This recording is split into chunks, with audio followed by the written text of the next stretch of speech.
Dollar. Dirt on money, no soul. Had to go and get it, ain't no time to kick it. Got a stack and flip for my foes. Dollar. Please tell me you can hear me. Don't turn your back and don't neglect me. Just let me know if you need me. Dollar. Let me watch out for my partners. Keep my money long, get my team strong. Let me run away from my problems. Yep, what's good, original crew, man? We're back. Mr. Ballin, this abandoned mine footage will make your skin crawl. How do you say it like that? My skin do be crawling, bro. I have one of those. What phobia I have? It's the one that like small holes, little holes, and just smaller things. It makes my skin crawl, and it makes it crawl at the worst degree. What is it called? It's one of them phobias. I can't like the bunch of little holes. I cannot do that. I can't think of what it's, yeah. I can't think of what it's called either, man. But anyway. But hey, with that being said, before we get into it, man, make sure you check out the links in the description box. Down below. You already know where to go if you want to first support. All you have to do is check out down below. Also, if you enjoyed today's visuals, like it with a thumbs up. I would highly appreciate it. But hey, man, let's go. Let's check it out. Let's see what's about. You ready? I'm ready. All right, let's get into it, y'all. Today, I'm going to share the story behind one of the creepiest videos on the internet. But before we get into today's story, if you're a fan of the strange, dark, and mysterious delivered in story format, then you come to the right place because that's all we do, and we upload 2 or 3 times every week. So if that's of interest to you, please go to the like button's house, and as soon as the like button sits down to watch their favorite TV show, start violently vacuuming right in front of the TV. Also, please subscribe to our channel and turn on all notifications so you don't miss any of our weekly uploads.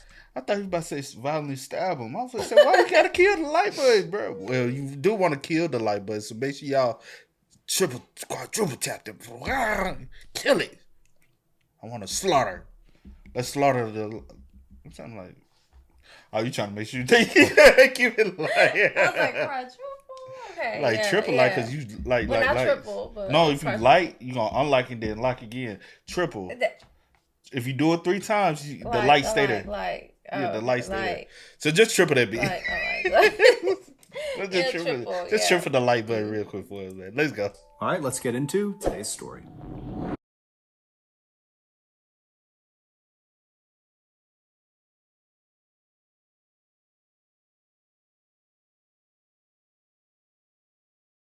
In the summer of 2013, a middle-aged man named Frank pulled into a tiny town in Nevada called Kingston. Kingston, which is home to less than 100 people year-round, is so small and desolate and cut off from the rest of the state and really the rest of the country that they don't even have stoplights. It's basically just a collection of a handful of buildings like a laundromat and a saloon that are surrounded on one side by this huge mountain range and on the other just open desert. At the time, there were really only 2 reasons you would find yourself in Kingston, Nevada. 1, if you lived there or were visiting someone that lived there, or 2, if you were going to visit the abandoned mines up in the mountain that are right near Kingston. Frank was in Kingston for the latter. For the last 5 years, Frank had been traveling all over Nevada and California and just the West Coast in general, exploring abandoned mines. And he would film himself while he was in there, and then when he got back to his house, he would upload the footage to his YouTube channel. When he arrived in Kingston, Frank had already uploaded 302 videos to his channel. But despite the very high number of videos on his channel was still very, very small, and it wasn't growing really at all. So for him to be dedicating that much time and energy into making these videos indicated that he wasn't really doing it for YouTube fame. He was doing it because he had a passion for exploring these mines, and he wanted to share it with the few people that subscribe to his channel. And when you look through... That's not always the case, though. Some people, they will upload. It's not working, and they try to find a way to make it. But if that's what he's been doing from the beginning of time, then it would be. It ain't from the beginning of the time. YouTube ain't been around. I'm saying since he started his channel. But what I'm saying is, after a while, people see, these people making money. These people, I'm doing it. Why I can't blow up? And so some people do come up with elaborate hoax or be more exaggerated, trying to get that gravity. Well, we'll see. You know that's true. Yeah, but that may not be from a YouTuber perspective. we watch and have seen people, they do this, and then it can be the same thing. We just like, now as a viewer, you might think everything is real because you're a viewer. But from a fellow YouTuber, you start seeing when people are starting to do stuff that's not genuine and they chasing certain things. Yeah. That's be from the people in the comments that are the actual viewer and those who do content and they understand the behind the scenes work of it. They understand. A lot of times people don't be genuine. They just do stuff for the views. And he wanted to share it with the few people that subscribe to his channel. And when you look through the first 302 videos on his channel, that passion of his really comes through. He always knows the history of the mine he's about to go into, and when he goes inside, if he finds machinery or pieces of equipment that have been left behind, he immediately knows what they are, and he speaks about them with relative sophistication. He has this lingo that sounds like he understands mines on a really granular level. So when Frank arrived in Kingston in 2013, as far as we know, the only reason he was there was just to do what he always did, which is go explore a couple of cool mines, film it, and then put it on his channel. Except this time, Frank's adventure into these mines right outside of Kingston would be cut short by something he just could not explain. However, he captured it on film, and it's terrifying. The two mines that Frank was intending to visit were the Victorine mine and the Horton mine. The Horton mine was constructed first in the late 1970s, early 1980s, and when they built it, they expected it to be a gold mine, but there was no gold inside. So they constructed another mine about 900 feet above where the entrance to the Horton mine was. They built this other mine, and inside of that mine, there was gold. This second mine they built was called the Victorine mine. When they built the Victorine mine, they bored this massive hole right outside the entrance to the Victorine mine that went straight down 900 feet directly into the mountain, and this big hole they drilled went right into the Horton mine. This was on purpose. They were basically building the equivalent of a laundry chute, except instead of tossing laundry down it, they would toss the ore they drilled from inside the Victorine mine. They would drop it down the chute, it would fall 900 feet all the way to the Horton mine, and that would save them from needing to carry all of this ore all the way down the mountain. Basically, it was a shortcut for the ore. And in the Horton mine, they built this huge conveyor belt system so that anything that came off of the chute would land at the beginning of this conveyor belt, and it would get brought all the way outside of the mine where workers could process it and bring it to town. Finally, in 1989, the Victorine mine ran out of gold, so they permanently shut down that mine as well as the Horton mine. These two mines were located about 4 miles to the west of Kingston's town center. And so when Frank pulled into town, he moved to the western side of town and then found the access road that would bring him out to these mines. And so he just drove on this road that basically shot straight towards this huge mountain range. And after traveling about 4 miles, he reached this very sharp right turn that basically went straight up a mountain. And at this point, there's no more pavement on the road. It's a very narrow trail. It's hard to see. And so Frank would have parked his car, grabbed his camera and his equipment, and begun walking up this mountain. After quite a while, Frank would have passed a couple of rundown old cabins that were kind of overgrown. These cabins were used when these mines were in operation. They helped service the workers while they were out there. But since the mines were abandoned, so too were the cabins. And so when Frank got to these cabins, that would have meant he was very close to the entrance to both of these mines. Frank first went to the Victorine mine, which would have been very easy to spot because right outside of its small entrance was this huge piece of what looked like scaffolding, and that was actually the opening to this huge chute that shot down 900 feet to the Horton mine below. So Frank goes to the Victorine mine and he has a look around, but either Frank didn't film his time inside of the Victorine mine or he just didn't upload it because there's no video of him actually going into the Victorine mine. His camera is turned on this particular day when he's left the Victorine mine and he's walked all the way down to the entrance of the Horton mine. And so we see this video, it opens up with the camera pointing at the entrance to the Horton mine. And the entrance to the Horton mine is very bizarre looking. The entrance, which is 20 feet tall, has all these long strips of metal plating that have been kind of anchored up all around the entrance to prevent the entrance from caving in on itself. But despite whatever functional value these copper plates might have had, the aesthetic result is very creepy and makes you not want to go in the entrance. Also, because this mine had been shut down, there's a big gate right in front of this already very foreboding entrance that warns people to not go inside. But Frank seems totally unaffected by this and just strolls right up to the entrance of Horton Mine, and he kind of talks about its history, and then he calmly steps over this warning gate telling people to stay back, and he begins walking into this mine. Right away, Frank notices there's quite a bit of water on the ground, and that's cause for concern. Okay, we can go in here and just take a quick look. I don't think I'm going to explore this particular mine. There's a little bit too much water in here, and I know this mine is really old, but I just don't think it's wise to go in here when there's water. Try to avoid this if I can. Frank's not concerned that there is water. It's that the water might be stagnant water. In these abandoned mines, there can be poisonous gases that accumulate, and when there is stagnant water, those gases get absorbed into the stagnant water. And so if Frank were to step into one of those puddles of water, he would release those gases from the water, the so-called bad air, and that can actually be deadly. But as Frank is standing there wondering if he should proceed, he looks down off to the left side, right inside the entranceway, and he notices there's some footprints. So somebody must have come in here recently, and so Frank decides, you know what, I'll go a little bit further in. I'll just be really careful of the water. Man, their first mindset say don't go in. Baby ain't going. That's what you had those intuitions for a reason. That is your subconscious speaking to you. Hey, And I may see some footprints. hey, Don't do it. don't do it. Remember everything we've learned so far. We've learned about this. You heed to what you have learned. Because what you have learned will save your life. We do not proceed. We do not go past go and collect $200.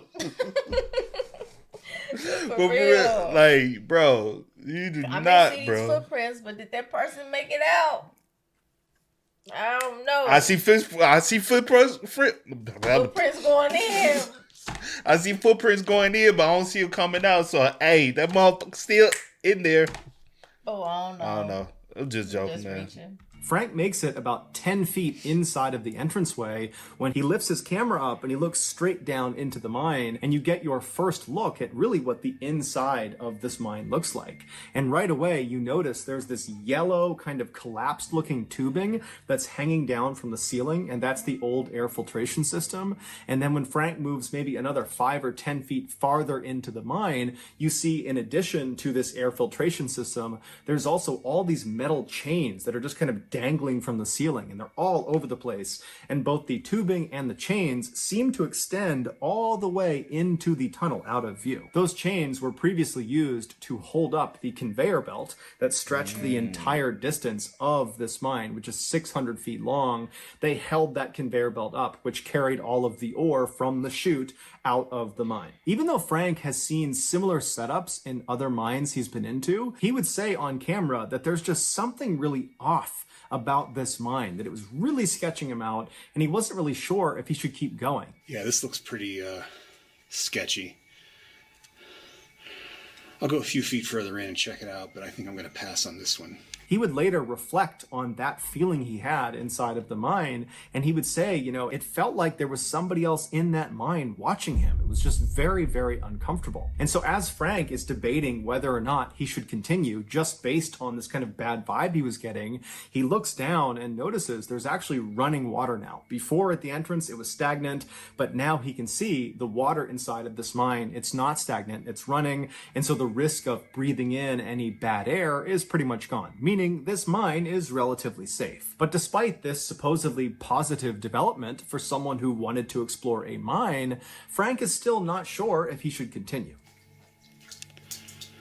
This is one of the creepiest mine tunnels I've ever been in, just because of how dilapidated it is and all these chains hanging down from the overhead, and there's a shot looking down the tunnel even further a bit.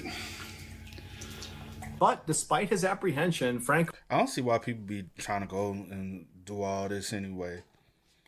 I'm nosy, but I ain't this damn nosy. Hey, for real, man. No, like, I mean, everyone, you know, has different interests and things. yeah, but I just don't get why people be interested in this, bruh. Also, like, cause in my head I'm like, but I'm asking this question, but saying no at the same time, because it wouldn't make sense because I was like, could there be a homeless thing around in the area? But I'm like, it just wouldn't make sense because there's nothing there. Yeah. So it wouldn't make sense for, like you say, you wouldn't have a reason to necessarily go there, or for someone to be like just traveling through, or a homeless person, like go. It wouldn't make sense. So it wouldn't make sense for people to be standing, like living in these abandoned areas, unless it's some Hill Have Eyes type bullshit. But I doubt it.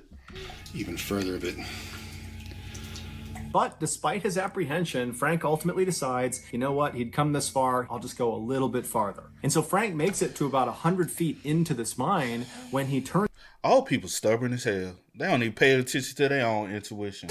You keep saying, I shouldn't go this far. I'm still But every go. time he says it's like something like, oh, okay, well, it's not as bad as No, old people are stubborn. That's what it is. Name one old person y'all know that ain't stubborn, that don't like to listen. What's old? Once they hit their age 50, they stubborn in them. They get over 50. Old? It's not old. It's older, but they get stubborn. I live 50 years on this earth. I know what I'm... Shut the hell up. I know some people that's not stubborn. That's a little older. Your mama's stubborn. My mama's not to stubborn. a point. No, she's not. Yes, My she mama's is. not stubborn at all. Yes, she is. My mama's stubborn. Hell yeah. My daddy's stubborn. Hell yeah. My mama not stubborn. Yes, she is. Your daddy's stubborn. Doctor say stay out that foot. He got I'm all right, baby girl. Yeah. Go a little bit farther. And so Frank makes it to about 100 feet into this mine when he turns around and he films the opening, the entrance to the mine, which is all lit up with sunlight. And he films it kind of to give the audience a sense of just how far he had come into the mine. And so then, after filming the entrance, he turns the camera and he films back down towards the back of the mine, towards the actual end of the mine. Now, at first, you don't see anything unusual. You just see the chains, and it looks kind of like it had for the first couple of minutes of this video. But then, Frank pulls his flashlight out and he shines it down the hall. Looking down the tunnel here.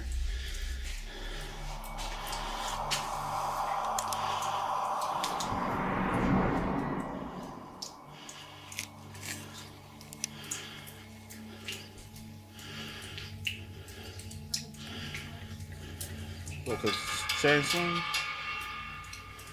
I don't know why that one chain is swinging back there.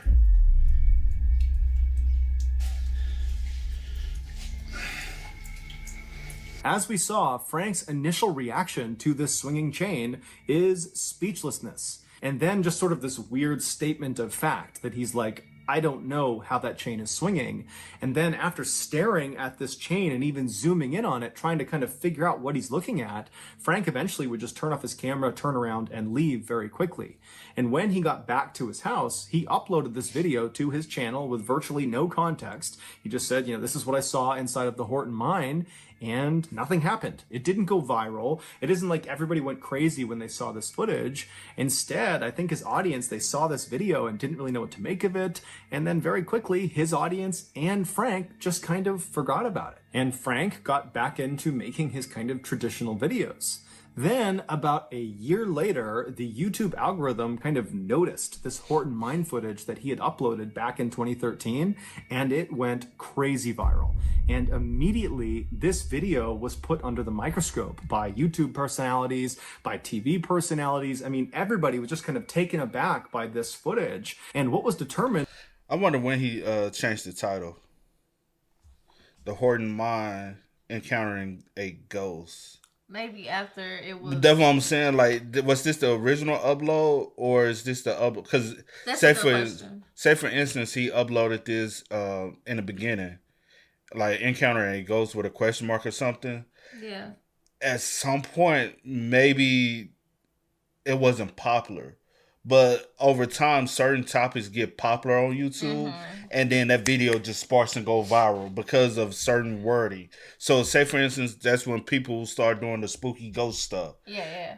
Your video, since it's already been on the platform, and it's what you have titled, will spark in the interest of the algorithm, and the algorithm will just shoot your video up out of nowhere, and you just like, why is this video going viral all of a sudden? Yeah. And then sometimes it happens like that. A video you will upload 2 years ago will go viral. You like, bro, my quality of content ain't even like that anymore. I done got better content.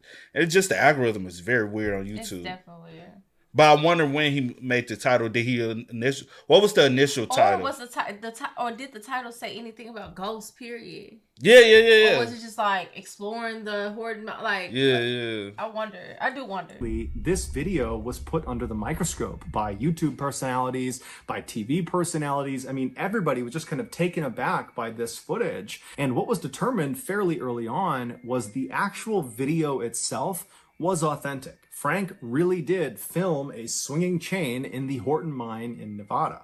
The question became, who swung the chain? There are many people that believe Frank swung the chain, and this is all just one big hoax, and they point to some of his newer videos after this video went viral, where it appears that Frank is kind of actively going out to find paranormal activity versus just going out and exploring mines. And so they point to that and say, look, he's looking for this stuff. This can't be authentic. This video has to be fake. But others say, look, Frank is just a guy who likes going into mines, and he films the inside of these mines. He's been doing it for years and years, and he just happened to be in one when something unexplainable happened, and he happened to catch it on film. And the only reason he began kind of actively looking for paranormal activity after it went viral is because kind of overnight, his channel exploded, and he suddenly had hundreds and hundreds of thousands of subscribers that all came from that swinging chain video, and they all wanted the same thing: more swinging chain videos, more paranormal content. And so, seeing a great opportunity, Frank went out and began looking for paranormal content. That's why most of his videos, after that video where the swinging chain happened, are kind of geared towards fishing for that kind of stuff. But that first video, that swinging chain video, there wasn't really a good incentive for Frank to fake it at the time he uploaded it. Obviously now you can say, oh, well, you know, he staged it because he wanted it to go viral and he wanted to become famous and then have this great YouTube career. Look, it's all in front of us. It's so obvious. But how could Frank have possibly predicted that that video would go viral? Going viral is so hard, and it happens so rarely, and it's nearly impossible to predict.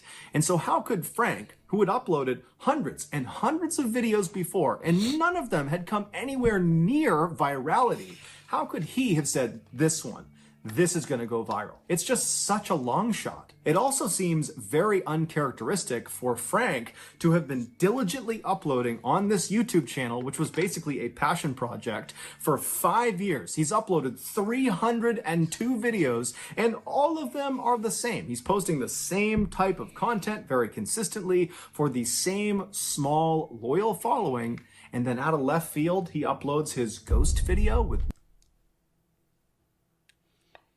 But also the title is very different from all the other ones. Yeah, that's what I'm saying. Most of like exploring, like this, the one that the title is very, and that's the reason I'm like, it could be he was trying.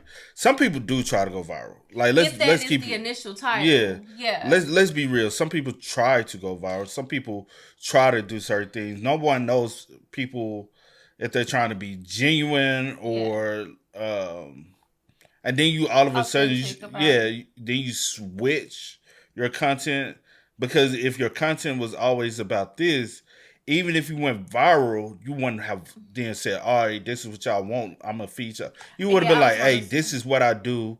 It's either you enjoy what I do, I just caught some weird interaction going on, and I'm gonna stick to what I do. You won't go switch your whole MO up to fishing. And sometimes you know what video is going to go viral just by the popularity of what's going on at the time. Mm-hmm. But, hey, who knows, man? Yeah. No context? Even if he was trying to go viral with this video, he would have known that the most likely outcome would be that the video did not go viral, and instead his small, loyal following that was used to a particular type of content would see this video and be like, huh, why did he upload that? Or worse, they would think, is he faking this? Is this a hoax? And if so, that would totally tarnish his reputation and he'd lose probably some of his precious few subscribers. I mean, it just didn't feel like the juice was worth the squeeze. But regardless, even though lots and lots of people have said, you're lying, Frank, you're lying, Frank, you're lying, Frank, he said, I'm not lying. I was in the Horton mine. I filmed what I filmed. It's up to you what you believe. So that's going to do it, guys. If you found the secret in today's episode, let us know in the comments section what it is and where you found it. So give us The only other thing, because right at the end said, why like block it off permanently? Well, yeah, you're gonna block it off permanently. After his Especially video with goes all the viral. Yeah, the publicity that it attracted. Yeah. Like, you don't want other people, like, coming and trying to, like... Because a lot of people would have came and so looking. And I definitely understand that. But I was basically going with you when you were saying that, well, I was going to say, but you had already said it about, like, with him changing, like, the content. Mm-hmm. Because I'm like, now, like, even if your content was, like, super authentic and it was just, like, you was just... doing you, uploading, it got the traction that it got, whatever. But now that you're going out looking for it for me, it's now it questions. Yeah, it's like a little like, oh, I'm questioning, like, in the back of my mind, like, are you going to be, like, doing things to, like get that same moment? Or are you just, like, going out and if things happen, it happens, you're going to upload it regardless? I think you should just continue to do what you were doing and not go out and looking for, like... Yeah.